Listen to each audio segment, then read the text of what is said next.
to Solo Ship Week 6. I'm Squirrel Patrol. I'm joined by JM to win from 1 week season. JM, I'll go first on week 5. Yeah.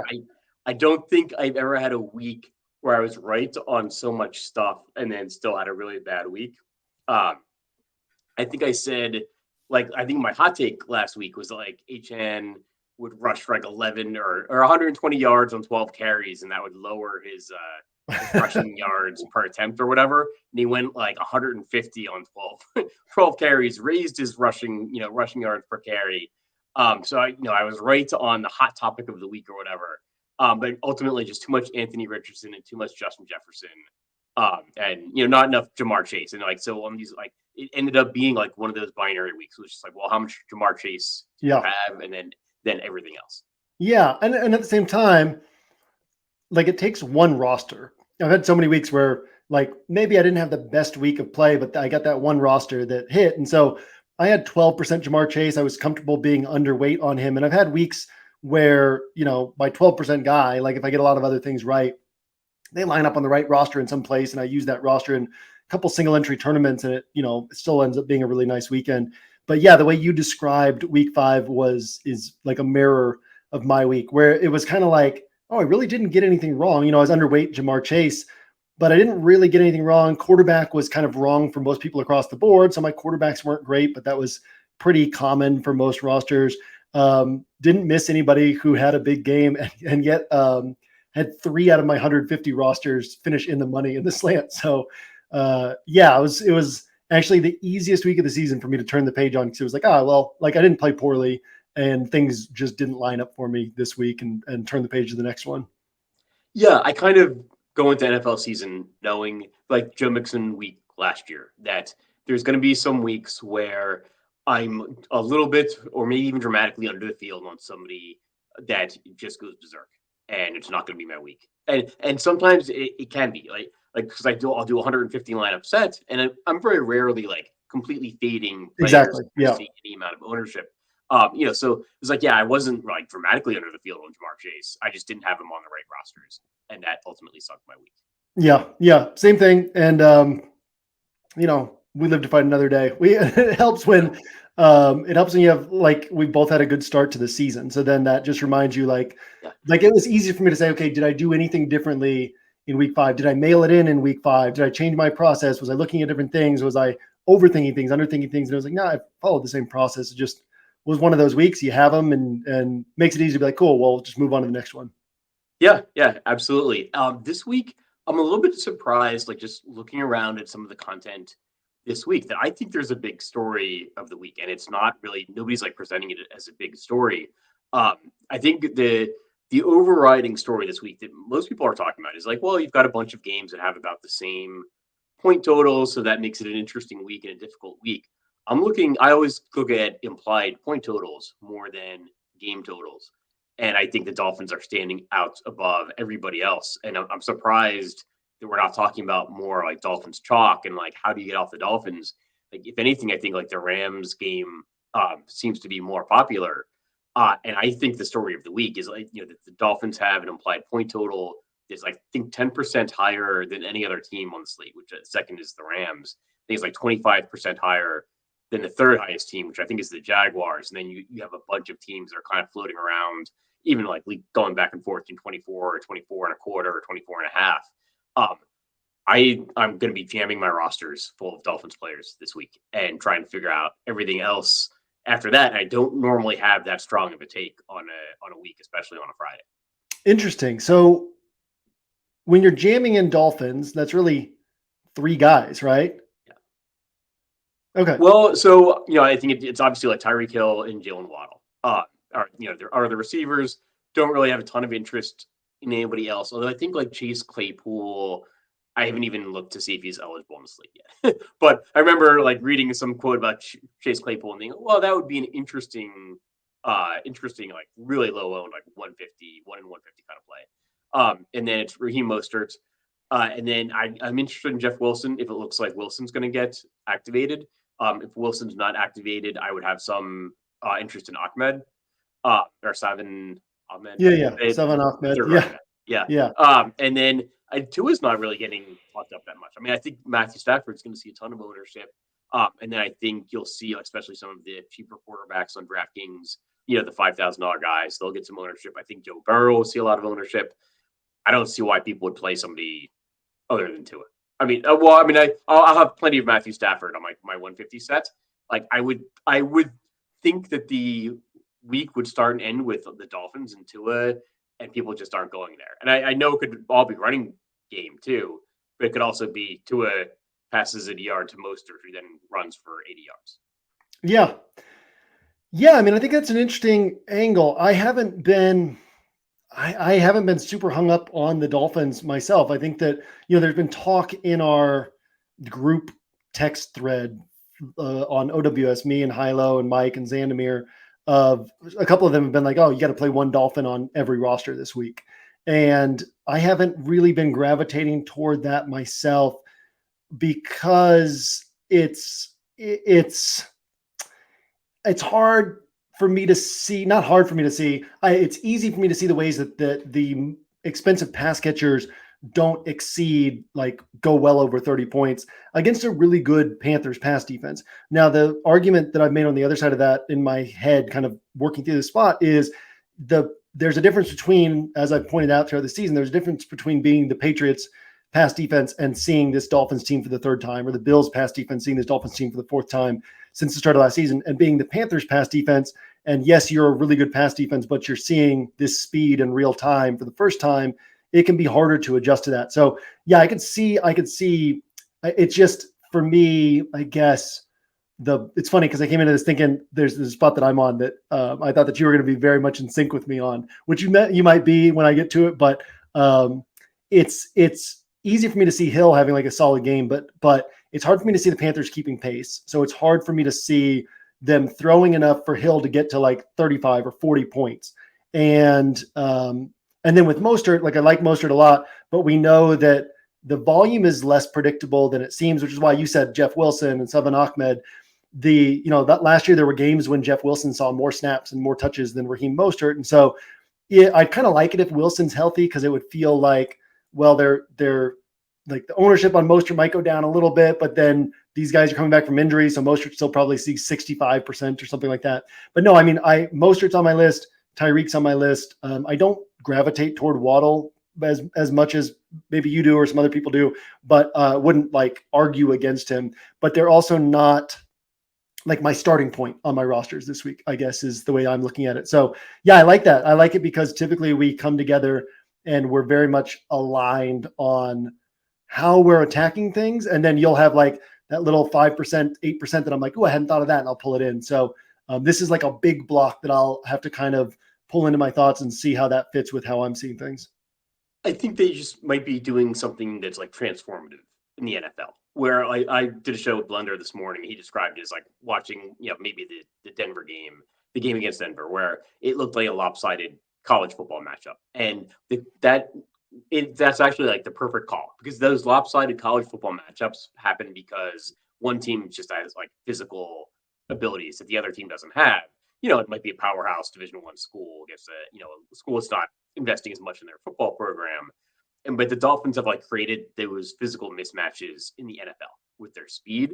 One of the fastest teams I've seen in live NFL action. And speaking of live NFL action, more memories are made when you're there for live NFL action. And when you need tickets, Ticketmaster has got you covered. As the official marketplace of the NFL, Ticketmaster gives you more ways to find your perfect seat. Their interactive seat map gives you 360-degree previews of your section to make sure you have the best view of those pivotal plays. And if your plans change, Ticketmaster gives you more flexibility to sell or transfer your tickets. Plus, mobile tickets make getting in on game day a breeze, and you can even customize your Ticketmaster app to rep your team's colors. Find tickets today at Ticketmaster.com/NFL. But yeah, so I think the Dolphins actually remind me a little bit of the Golden State Warriors when they in basketball, when they just started shooting 3-pointers and people thought, well, this isn't sustainable. And guys averaging 10 yards per rush isn't sustainable. But actually with the speed, I don't know. And so my thought process is maybe I want to be overweight Miami the rest of the season until they prove otherwise, right? And if they start, and maybe against some matchups, maybe against the Jets defense, I'm not going to want to necessarily be so far over the field on them. but maybe I want to aim to be, as a general game plan, be overweight them the rest of the season until I'm proven wrong. No, I like that thought process. I remember that the 2017 Astros that turned out they were cheating, but I was saying all that year it was like you could literally just play stack the Astros every day and you would make money because if it was a bad pitcher, sure everybody was on them, but you would be overweight and they would have those 10-run games. And if it was a good pitcher, they'd get him out by the 5th or 6th inning. They would have only scored 2 runs, and all of a sudden they're putting up another 8 runs in the 7th, 8th, and 9th innings. They would hit doubles, they would steal, and like, yeah, you find those offenses, those teams that it's like, well, you can just always bet on this and it's never wrong. And I definitely agree with you that the Dolphins are that team. And it's a slate where, well, you mentioned how much higher their implied team total is than the other spots on the slate. But it's like a slate where there's nothing else that's like, oh, this team could go for 35 points. This team could go for 42 points. Like the teams that are capable of scoring a bunch of points generally are not in spots that are conducive to a lot of points being scored. So, yeah, not against that. It just isn't kind of where my head had been. So, yeah, I like this conversation for sure. Yeah. So I think the spot that a lot of people are going to is the Rams. I think Matthew Stafford's going to see a ton of ownership. And I'm not, I will probably have as much Matthew Stafford as I have any other quarterback, maybe after Tua. I'm not against the play. Like I said, this morning, I think that, yeah, you can score fantasy points by running up and down the field, getting yards and touchdowns. You can also get receptions. And the Rams seem really good at that. And so, Cooper Kupp, Puka, Kyron Williams, and, I think you compare any of that with Matthew Stafford. I do think, though, people are catching on to Arizona. I think Joshua Dobbs was a kind of a sneaky play we talked about last week. I think he ended up being the highest owned quarterback in the $4,000 DraftKings Millionaire Maker. People are watching our show. Yeah, maybe. But I mean, part of it was me. I think I had 2 teams with him. I didn't play a ton of entries in that. I had a bunch of tickets. I had one from satellites.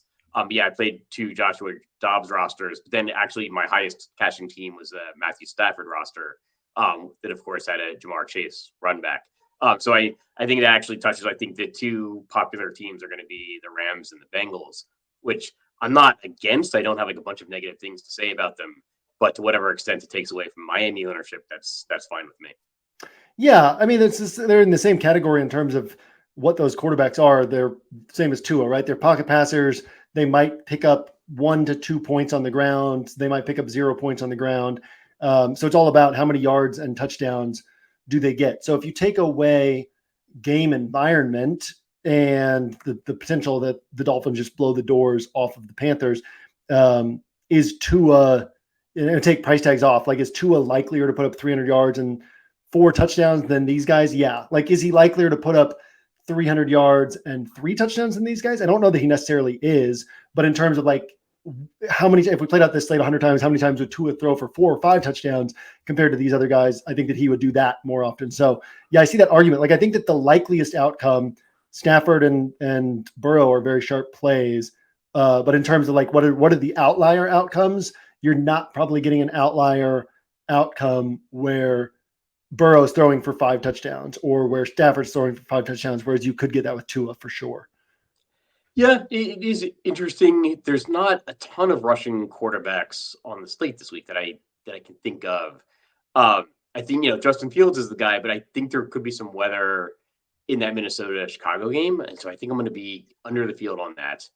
I think the point total has dropped since the beginning of the week. I think some of that might be natural, like and Justin Jefferson not playing in the game, but I think some of it could be weather concerns as well. Although I guess that doesn't affect his rushing upside. But yeah, we're not. There's not as much opportunity cost. Doesn't feel like a quarterback.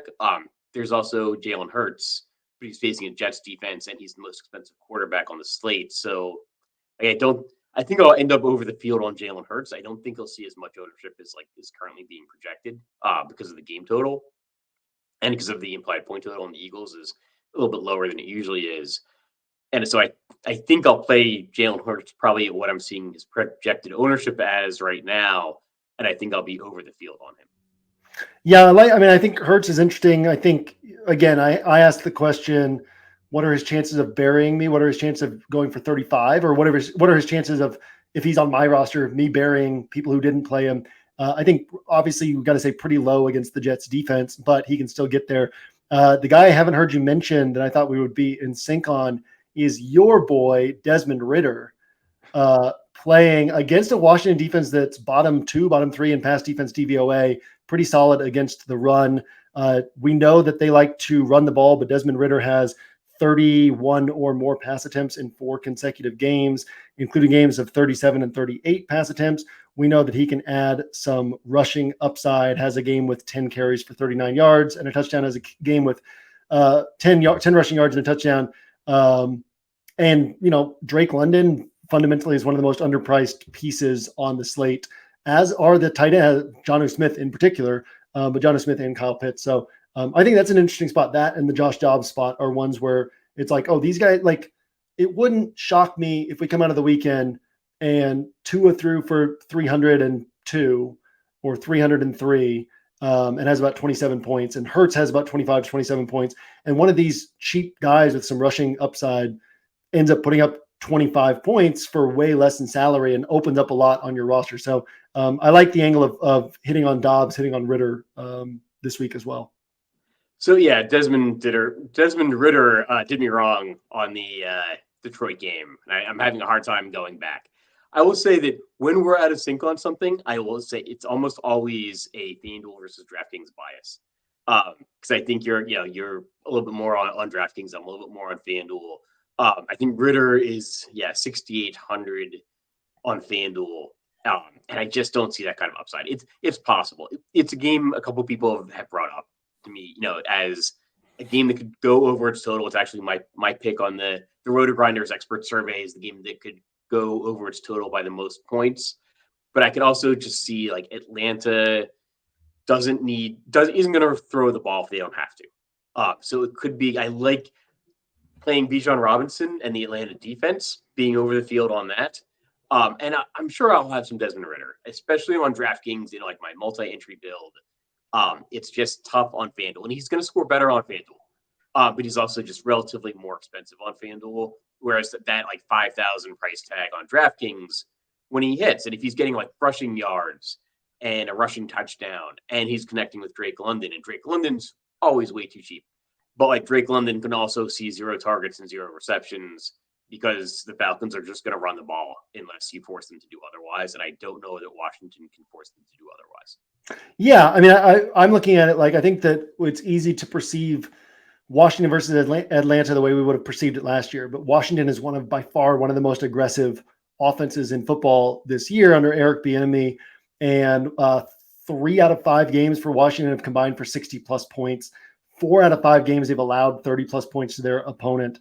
Obviously, Atlanta tends to be a shootout suppressor, but they are capable of having these higher scoring games. So, I mean, I think it's one of those spots similar to the Tua spot where I hadn't been on it as much as you because I had been in my head arguing the downside of it, but you can also make a very clear and sharp case to the upside. And I think that Ridder and this Falcons passing attack is a similar thing in that it's easy to embrace the downside argument, but then also there's this other side that's like, oh, and most people won't see this other side. So yeah, I mean, I think maybe both of us end up expanding our exposure on those 2 spots, and trading that off a little bit because, I mean, I think that both of those are very interesting. And on a slate where Matthew Stafford and Joe Burrow are the ones that on paper stand out the most to people, right? And it's like, well, these guys don't run the ball and they need to hit the 300-yard bonus and throw 3 touchdown passes just to hit 27 points. Why not look at those running quarterbacks or the guys like Tua who could throw 5 touchdown passes as kind of like the outlier production that you might be able to get? So you mentioned Cincinnati. Do you think you'll be underweight the field there, overweight the field? I was thinking it's actually something I talked over with Blender this morning, but he brought up the idea of playing Geno Smith, and I'd actually mentioned that I can see like Joe Burrow or I see Jamar Chase hitting again, absolutely, especially if T. Higgins sits. But then that means you need Jamar Chase. It doesn't necessarily mean you need Joe Burrow. It's like, I don't see why people wouldn't play Geno Smith. That is an interesting way of stacking that game of maybe playing Geno Smith because if he's hitting with his wide receivers and you add Jamar Chase to that, or you could even add Joe Mixon, then that's an interesting way of playing that game that's getting much less ownership. And I was thinking, that I'm going to end up over the field, I think, on Geno Smith more than I would have, just to kind of cover some of that Joe Mixon and Jamar Chase ownership that I don't necessarily want to buy into with Joe Burrow. Yeah. So where am I going to be on Cincinnati ownership? I haven't looked at ownership projections this week, and I haven't hit a point in my process where I've needed to, but I understand that those guys will be popular. I would imagine I'll be underweight Jamar Chase if he's like 30%, because it does look like T. Higgins is going to play. Yet I think that we'll still see heavy Jamar Chase ownership, but I'll also have plenty of Jamar Chase. I could have zero Joe Mixon. And that's been, Joe Mixon's looked so bad. People are like, oh, the usage. Well, that was the same thing we were saying all year last year. And there was one game where he went above 20 points, and sure, it went for 55, but that Seattle's number 2 in the NFL in run defense DVOA. So this is not me telling you, the viewer, don't play Joe Mixon. I'm just saying what I'm doing. But yeah, no, I don't because I look at what I'm seeing first before I look at what's being said on the outside. So if a player is just not in my pool from my research, and I tend to put my research up against anyone's, right? So I'm like, if a player is not in my pool based on my research, and then they're high owned, I look at that as over time, that's the Joshua Kelly against the Titans type setup, right? Where it's there's going to be every once in a while where this player goes off and I lose that week because of it. But way more often than not, that player is a less good play than the ownership says. And so I make money over time. So Mixon just hasn't been in my pool. And the fact that he's going to be popular doesn't change. Maybe he ends up on 4% of my large field play to account for the fact that he's so popular. But he's not a guy I'm after. And then I like the Geno side. And that's kind of on my end. It's Burrow's the quarterback on paper, but I'll have some trailing Geno rosters that are basically saying in this game environment, if it's all about where the touchdowns come from, right? Nobody really looked at Jared Goff last week because it's so hard to pass against the Panthers, so easy to run against the Panthers. The Lions like to run the ball. Goff only had 240 passing yards, but he gets 4 touchdowns. I think it was 3 through the air, 1 on the ground. All of a sudden, he puts up one of the top GPP scores. So all it takes is Burrow not accounting for as many touchdowns as Geno Smith, and all of a sudden Geno's the better play there. So I would imagine I'll be, I'll have somewhat heavy Burrow ownership, maybe even the field, maybe a little bit above, depending on what the field does. But I'll have probably significantly more than the field has of Geno, just because if I'm betting on a game environment, I'm going to loop that bet in all the way around. So one of the stories this week that's kind of shaping up, especially starting today, is value at the running back position. And that's actually something that I've kind of written into my Dolphins content, is that I know they're expensive, but I think we're going to see some value popping up throughout the week. We're seeing that with Miles Sanders now not expected to play. We know that James Conner is out. I think the question is which of the Arizona running backs is going to see more opportunity. And then it's very likely that Chicago is down to their third string running back, Dante Foreman, if both Roshan, I think Khalil Herbert's definitely out, and Roshan Johnson is in the concussion protocol and seems unlikely to play. Any thoughts on the value running backs? Yeah, there's 2 sides. I'm not against it. I'll say like this, the 6K, actually the 6K running backs are a little bit better than the 6K wide receivers, but the 6K running backs are less strong ways to spend salary than the 5K wide receivers. You know what I mean? Just the way that running back is used in the NFL these days. And if there were 8K running backs in this slate, it's better to pay for the 8K wide receivers than the 8K running backs. So from a standpoint of saving salary at running back to spend it at wide receiver, that's sharp. At the same time, we've seen cheaper wide receivers put up 20, 25, 30-point games. Chuba Hubbard's been in the lead role plenty of times before. His best career DraftKings game, I think it's 21.4 points. Realistically, he's probably getting 13 to 16 points, which at his salary, that's great. And that opens up salary elsewhere. But if that takes away a roster spot that could get 30 points, right? So I might gravitate more toward DeAndre Swift, Raheem Mostert, Alvin Kamara, Bijan Robinson, these guys who could get you 20, 25, 30, and then maybe your Josh Downs and Drake London and Adam Thielen and DJ Moore, like these guys who aren't the super expensive wide receivers, maybe you can get 20 to 30 points from some of these guys. And it actually ends up being a better roster construction as a whole. So I'm not like just jumping on these cheap running backs because they save salary, because also if they put up a 12 to 14 point game, that is still taking away an upside spot. But yeah, Chuba Hubbard is the one who stands out the most.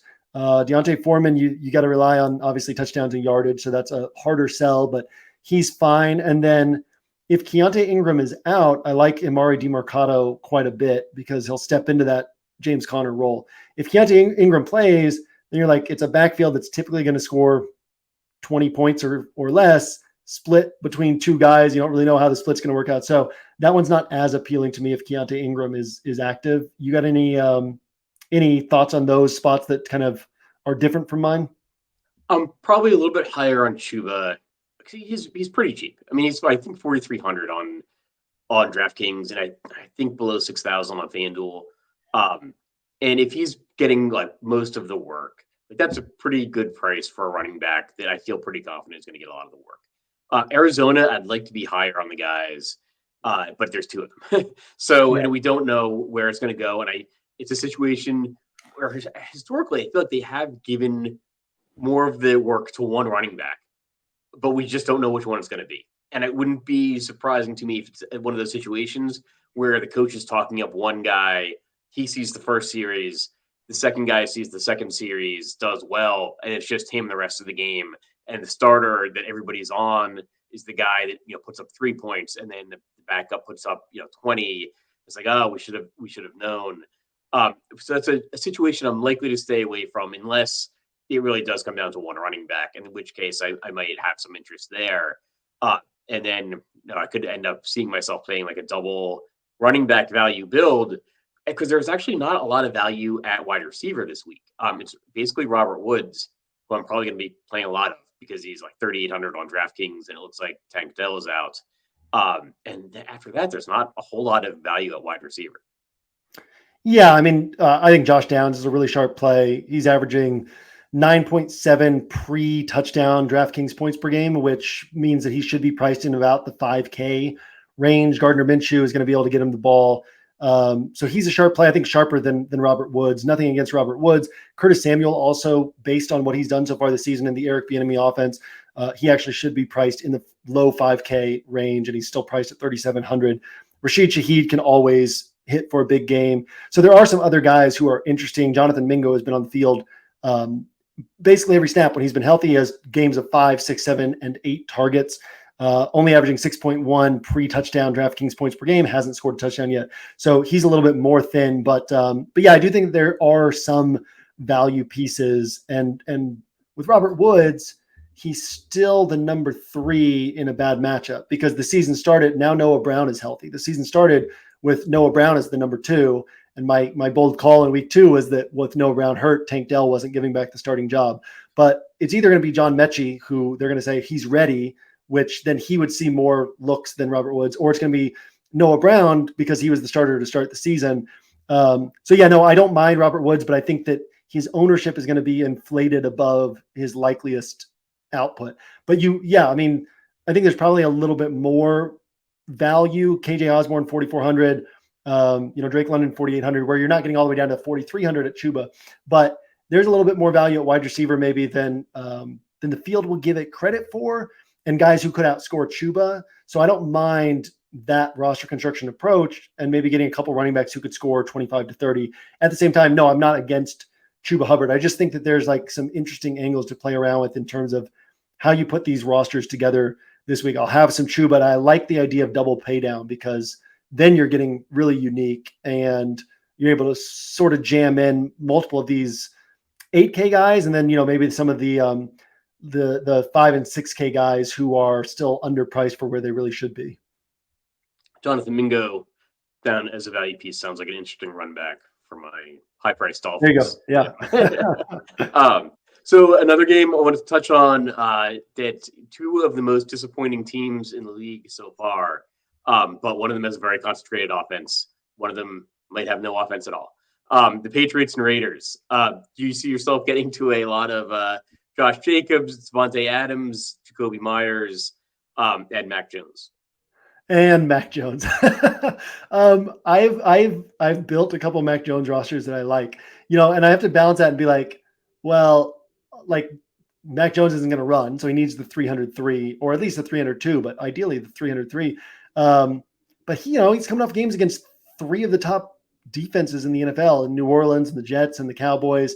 And all of those, these early turnovers that just put them in a hole and made them a one-dimensional team. So my drawback with the Patriots, because I would not then there's all this swirling stuff about Belichick's going to get fired. Like, you don't think this team has a chance to come out on fire and actually looking good against the Raiders defense, right? Like, will people be surprised if that happened? The problem is you not only do you have to be right in the Patriots having a good game, then you have to be right about it coming through the air instead of on the ground.